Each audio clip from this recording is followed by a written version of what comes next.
আমাদের ফজলুর রহমান যখন বললো যে আপনাকে আসতে হবে মন্টু ভাইয়ের শোকসভা, আমি বক্তৃতা করতে পারি না, বক্তৃতা করতে চাই না, আমি ডাক্তার মানুষ, ডাক্তারি করি।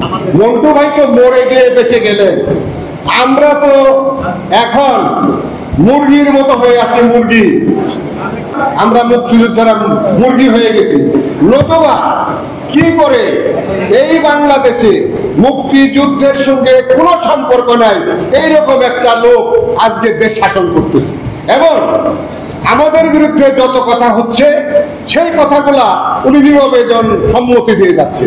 এই যে সম্মতি দিয়ে যাচ্ছে, বঙ্গবন্ধুর বাড়ি ভাঙা হলো, বঙ্গবন্ধুর বাড়ি শেখ হাসিনার বাপ নাকিছে, এই অর্বাচীন ছাত্ররা জানে না। এই অর্বাচীন ছাত্রদের আমি লিখেছিলাম যে শেখ হাসিনার বিচার অবশ্যই হওয়া উচিত। কি জন্য হওয়া উচিত জানেন? আমার মুক্তিযুদ্ধের বাংলাদেশকে জামাত ইসলামের হাতে তুলে দিয়ে উনি চলে গেছেন। উনি তো চলে যেয়ে বেঁচে গেছেন, আমরা এখন জামাত ইসলামে আমাদের কি করবে আমরা জানি না, আমরা তো মুরগি হয়ে গেছি।